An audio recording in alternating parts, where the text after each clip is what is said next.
Hello dear viewers, welcome back to another episode of KSP to Mars, where I fumble with a real life sized planet and try to get off of it, and of course onto Mars, or as it's called, Duna. We joined the action today in the illustrious Science Archive screen. This we can use to plan our missions. For now we have access to only the Kerbals themselves, the reports they can make, and of course the mystery goo container. Now if we look at the situations tab here, we can see on the surface landed, we get crew reports, EVA reports from the launch pad, from the shores, and a surface sample from the shores and the launch pad. Flying low, we have the crew report and the mystery goo, fully completed that one. And flying high, we only have a mystery goo observation and a transmission at that. This tells us that we can get full crew data and some goo data from the upper atmosphere, so we're definitely going to do that. In space low tells us we have a full crew report, a full EVA report from the shores biome, and a partial EVA report from the water biome. So if you're over water, we can do that again, and we have a mystery goo observation which is almost completed. So not actually too much to get in space, apart from if we manage to get to orbit and recover the vessel. That should give us some science in and of itself. So today we're going to try and get to the upper atmosphere, get the data down there, and then land in a biome that we have not yet explored.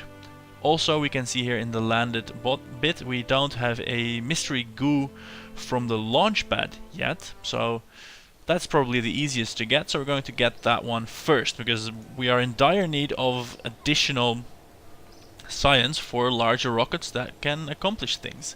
So we're going to send James out to the launch pad to collect some goo readings. This should be a fairly straightforward mission, nothing to go wrong, nothing to screw up, so we can safely entrust that to our intrepid Kerbal James. Hello James, would you please observe the goo? Yes sir, we're observing the goo. The goo doesn't seem to be doing much right now. So keep that data and recover the vessel. Come on home, James. That was that. So come back tomorrow to see if we get to space. Or just keep watching, because we're going to do it now.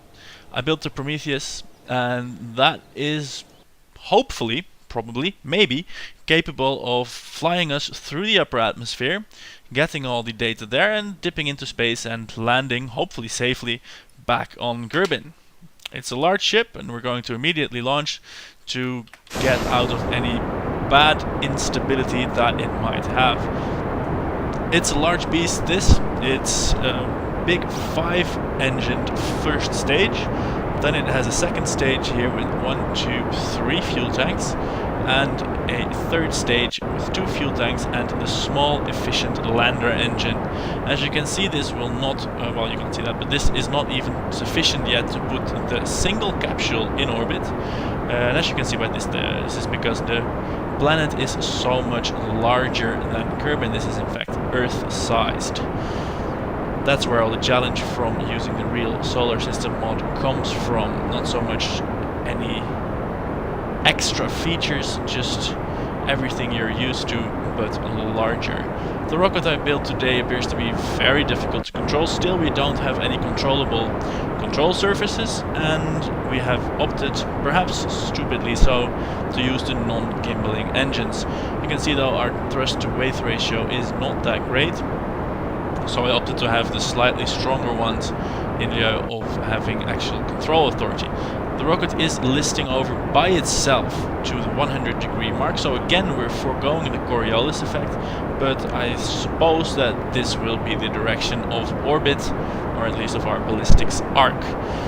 Once I'm in the upper atmosphere, I'm going to attempt an EVA reading. I'm going to do that at 80 kilometers or higher. I don't want to risk getting torn off the pod, and of course I'm going to observe one goo. Oh crud, I forgot. Was it? Oh no, we don't have to do the goo in space. We do the goo in the upper atmosphere, and we do the goo when and if we land at the new biome, or I could do it in space. I already forgot which is the best to do it. Look at that. Great mission planning here. The rocket is in a little bit of trouble. We're already tilting over 45 degrees, which is more than I want. But hopefully we are definitely losing control. It's steering itself. I don't know where it wants to be, but it's definitely somewhere else. At least it has its own destination in mind. Fortunately, it's still pointing somewhat up, and this stage is about to burn out, and then the rocket should be a fair bit more controllable. At least that's my hope. It's really going crazy now. So please burn out, and then I can regain control. That's the plan. Burn out, regain control. Easy. Here we go. And it's still not easy, but we are at least still in control of the rocket. We are still gaining altitude, and we have a wonderful flight still ahead of us. Look at that. I'm going to observe one of the goo canisters and see if this is upper atmosphere already. Upper atmosphere, great. Recover that, keep that for recovery. And then I can ask for a crew report as well. Hello, Jebediah, did you sneak into the capsule again? Crew report, we can transmit that for full science. So let's just do that right now. And angle the rockets up more still, because at this rate we are not even going to go to space. So we now have the crew report from the upper atmosphere completed. We have the mystery goo container that will complete it if we manage to land it. And this only leaves for our current objective the EVA report from the upper atmosphere. Now, for reasons you can imagine, that is quite a hectic affair. It's not easy to get outside of the rocket and hang on to the steps while you're soaring through the atmosphere.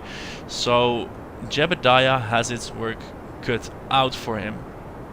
If we do manage it, hopefully we will get enough science points to unlock the second science machine, the Science Junior, the materials bay, so that we can revisit some of these places, some of these heights, altitudes and biomes for even more science. Because if we don't, we are going to have to start visiting different biomes, and I would much rather get bigger rockets and actually go to space.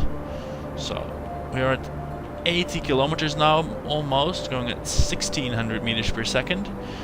Again, I'll remind you, in the stock game we would have been in orbit for a long time by now, but this is not the stock game, and annoyingly we are not going to make it to anywhere else than ocean. So that, well, it annoys me, as I said. I called it annoyingly.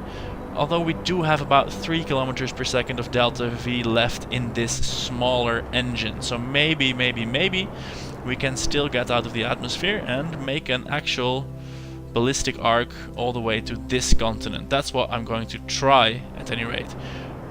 It's what I'm going to try after Jebediah is going to do his EVA. So let's see, we're at 110 kilometers. Climb outside. And EVA report, please. Ooh, this is space. Keep the data. And then we're going to go back inside and transmit that. So apparently that counts as space. I thought the atmosphere ended higher, but I must have been mistaken. So we're transmitting that EVA report now. We get 6 science points for that. That means we still have the ability to do this on the way back. So once we dip under 100 kilometers, we should then do an EVA report from outside the vessel, of course. If we look at the mystery goo here in space, there is not a lot of science remaining for that. So reset that experiment, and I'm just going to bank that on, well, on actually being able to land in a different biome. Although whether or not that is realistic, I'm not sure. This is an awfully small ballistic arc, but then again we have 2 kilometers per second of delta V still remaining, although that might just be wasted on nothing else but burning up on the re-entry.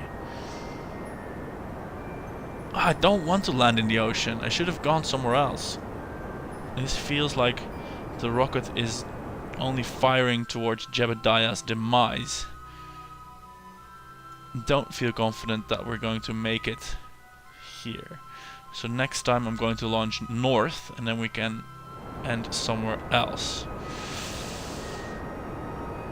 I'm considering now whether or not to cease firing the engine. I'm going to cease firing the engine. There we go. This way I can use the fuel to successfully recover these experiments. That means I'm going to lock down the goo container for that 1.8 science, keep that data, and that means we can time warp forwards to that point where Jebediah has to do his in-atmosphere EVA. So let's time warp until we are there, and then brace for our fiery re-entry. So we're in the atmosphere now. Jebediah, go outside. Hold on tight. Upper atmosphere EVA, great science. You're starting to feel you should really go back into the ship. I completely agree. Back into the ship and transmit that before... Oh, we can't transmit it. There is not enough juice on the ship. So let us instead slow down on rockets as much as we can, because this re-entry will otherwise almost certainly be fatal. There is a difference in design here. The pod is today going to re-enter by itself. So as soon as we're encountering significant atmospheric resistance, the rocket will be separated, and that means that it's just the pod with the parachute that is going to be subjected to the heating. That means hopefully that we can keep the heat shield oriented into the burn, and that we won't tumble, and that we will be happy and survive. So that's what we're going to do now. Separate that stability system on. Rotate it so nothing is barbecued. Something got barbecued. Everything got barbecued. The experiments got barbecued. That's not good. The heat shield though is being a champ. The parachute is being happy. I'm not happy though. Oh no no no no no no! Oof! I turned off the stability system and I should not have done that. That was a great chance to take. The parachute was very hot for a second, and now the stability system is out of battery power. But we are slow enough so that we will in fact make it. So I'm going to deploy the parachute, and that can take care of the rest of our descent. Not a complete failure this mission then, because we did get some science. We got the EVA reports. Hey, we still have that EVA report actually, so that's good. Not a complete disaster, but we still didn't get the goo reports from the upper atmosphere and space back home. So not a great result. Not a great result. A good result, but not a great one. What I'm going to do is, after we recover this, I am going to design a rocket that is not even going to try to make it out of the atmosphere. That is just going to be used as a sort of missile to shoot to different biomes and do science packages there. Let's see. And then I can unlock some more rocket parts, so I can actually get something into orbit. The thing is, I can make a rocket larger without much problems, and I could probably make it, but the thing is, I don't have the supporting parts to do it. I don't have the reaction wheels, I don't have the control surfaces, I don't have the things to make such a large rocket controllable. And without control with Ferrum Aerospace, it's very hard to launch the rocket indeed. Anyway, enough talking for now. I'm going to... Shall I try and get an EVA report or a surface sample from the ocean? I'm going to try. Jebediah is crazy enough for that. An EVA report, a most precarious situation flying over Kerbin's water. Great, keep that just to be sure. And I am not going to try and get a surface sample from the ocean. I'm just going to recover the vessel instead. So, we now have 45 science. That is precisely enough. And we did get a recovery of a vessel from suborbital flight. That's precisely enough to unlock one of the science nodes. And I'm going to go for this one, the one with the extra science equipment, because we want all the science, and now we have batteries as well, which should allow us to transmit a little bit more. And a new data transmitter. I don't know what the deal with that is. So we have the new science kit, and of course, before we forget, lest we forget, we are going to put that science package on the launch pad. Put that science package on the launch pad and see how it does.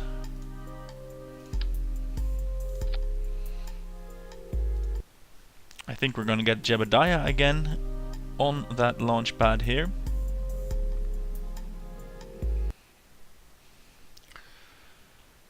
And that means we can ask him to observe the materials bay on the launch pad here. And that will give us 7.5 science. So keep that data and recover the vessel. So playing around with the materials bay gets us a nice head start on the sciencing. What I'm going to do now is I will design our biome exploration missile. I'm not going to subject you to the VAB scenes, so please check back when it is done. Here we are, back on the launch pad with the Biome Exploration Missile. This is probably the first rocket I ever built in KSP that's not designed to go into space. Inside the fairing is hidden the exploration vehicle. It has 2 materials bay, 2 goo canisters, and of course the small engine. This is designed, at least in this mission, it is designed to take a materials bay reading from high atmosphere and from the destination where we land, and to take a goo canister reading from the high atmosphere as well, and of course where we land. Now, as for course, I'm going to head straight north. This will give me the greatest chance to land on land and in a biome that we haven't had yet, either the highlands, the lowlands, or maybe this patch of desert here. So I put the gimbaling engine underneath it, so we have some control authority, hopefully, so we can steer it where we want it to go. It has about 6 kilometers per second of delta V, which should get us, well, a little bit away from the base at any rate. So let's see how that goes, and there we go. Getting off the pad at any rate. With a little bit of control authority, that is good. Angling over about 5 to 10 degrees, and then locking it in with the stability system.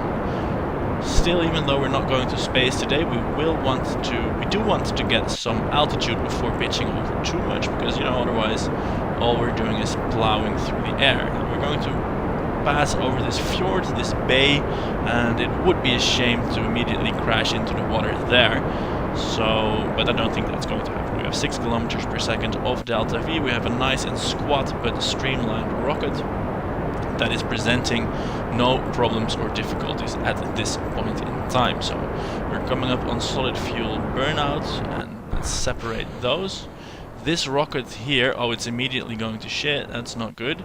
This rocket here has a thrust to weight ratio, oh, we're slowing down tremendously, that's why it's going so bad. This has a thrust to weight ratio of just above 1 when fully fueled.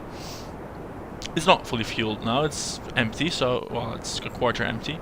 So it will have a thrust to weight ratio of higher than 1, which is what we need.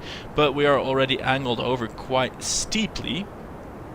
So in order to not fall down, we need to angle over more steeply. However, this will increase our angle of attack into the atmosphere, which will cause us untold problems.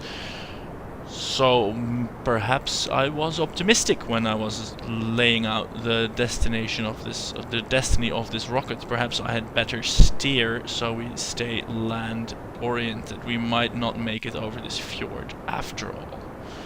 I do think we are high enough at 8 kilometers to, well, to get away with this rather severe angle of attack. We're not at all pointing in the direction that we are actually traveling. But then again, that advantage, if we even may call it an advantage, will evaporate as soon as we drop further, and dropping we are. So far, this missile, even though it has its vaunted 6 kilometers per second of delta V, is not really getting anywhere. Not good at all, not good at all. So, let's see what is going to happen. We are in fact rising again. We are a lot lighter now that we have shed most of our weight in fuel, And I wonder the next stage with the small lander engine and of course the experiment base has a thrust to weight ratio of just over 1 as well. So that's not going to punch us high up in the atmosphere either. So we're going to point straight up, or at least as straight as we can manage, get some altitude, ascertain whether our apoapsis, which we will have after the exploration vehicles rockets burn out, whether that actually counts as upper atmosphere. If so, we will clap our hands, be jolly and do our experiments. If it's not, then we're going to repurpose the mission to do the experiments in the low atmosphere. We will get a materials bay reading while flying over Kerbin. We do not have that one yet, and then we will land in the new biome. So let's see, ditch that fairing, and here we are with our wonderful exploration vehicle. We are still gaining altitude, in fact, and there's one silver lining to this horrendously, well, it's not quite failed yet, but it's definitely underperforming as compared to expectations. There's one silver lining to this underperforming rocket. We will most assuredly not be running into any re-entry heat problems. We'll probably just gently waft through the thick air, slow down and land. You know, boring stuff like, well, boring in the way you like if you're an astronaut, that's what I'm trying to say. I think it's safe to engage the physics time warp on this leg of the journey. Let's try that at any rate. We're at ×4 time warp. We have a small vessel and we are gently gaining altitude. Nothing spectacular going on here. We just have to wait until we run out of fuel. So if you thought that this doesn't really look like a missile, I completely agree. It doesn't really look like a missile. So we are at burnout now, and also immediately at our apoapsis. We're basically just standing on our rocket the whole way here. So let's do a materials bay reading. Does this count as upper atmosphere? No, it does not. But that doesn't matter. This is still new data. So does this count as upper atmosphere? Flying at Kerbin? It doesn't. So this gives us 0 data. The crew report gives us 0 data. All we have is the materials bay, and of course we will have it once we land at our new destination. To do that, we will ditch the rocket, deploy the landing legs, because yes, we have landing legs, why wouldn't we? And then deploy the parachutes. Plural, we have multiple parachutes, so that we may land safely and happily. At least that is the plan. You might notice that we have a heat shield here, which we certainly don't need, and we don't have any kind of rocket propulsion. I still like the idea of a biome exploration missile. It just needs more kick. So I'm going to replace, I think, the solid fuel boosters with just more stacks of liquid fueled boosters, and that should be able to well, get us where we want to go in a more expedited fashion. And where we want to go, of course, is to explore biomes so that we may harvest science points to unlock better rocket components. Now I mostly want the inline stabilizers, the SAS systems, and the controllable winglets, so that I may build a very large rocket that will take us to space and that will remain controllable on the way up there. For now though, biome exploration it is.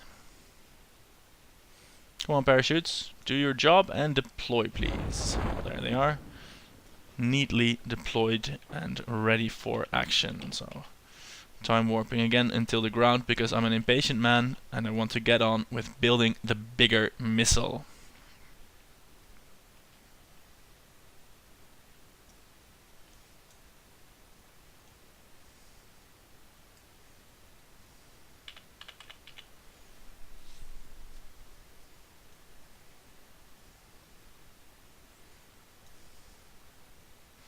There we go, touchdown, wonderful. Observe the materials bay here at the Kerbin shores. Ooh, the water spray has rusted some of the samples and some of the electronic. Nice, funny. Also, of course, a goo container here at the shores, because why not?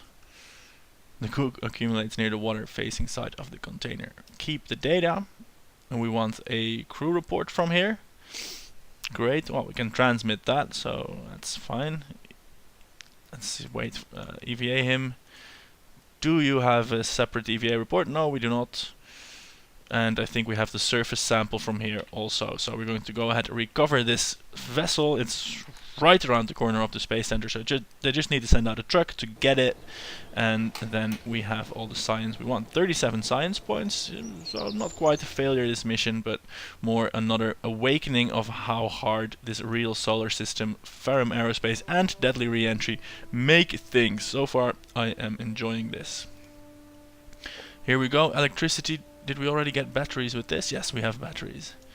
So solar panels, these will be important once we get into space, so not yet. More science, a mobile processing lab. Oh, this will allow us to transmit more info. Well, we won't need that until we get into space. So, and here gear base and stuff, so not here. This is the winglet I was talking about. I want this, and a probe, which is very light, so might go far, is not bad either. So this is the one we're going for, 45 science. This structural stuff, the tricoupler, will make bigger rockets easier. We want that as well, but not as bad as the control stuff. And of course the bigger rockets. This one isn't so interesting, but the next ones surely will have the big engines. To see where we go with all these things, well, we can't get anything. The next episode will focus on getting more science, as we always do, and then unlocking these control authority parts, which should allow us to make a big rocket to get into orbit. At least I hope so. Check back to the next episode. I'm Lorenzo. I was going to say I was Lorenzo, but I still am. I hope you enjoyed watching this. If you did, consider subscribing, leaving a like or a comment. I like it when you do, but it's no problem if you don't. Obviously, do whatever you want. Talk to you later. Enjoy your evening, afternoon, morning, or whenever you happen to be watching, and I'll be seeing you next time. Goodbye.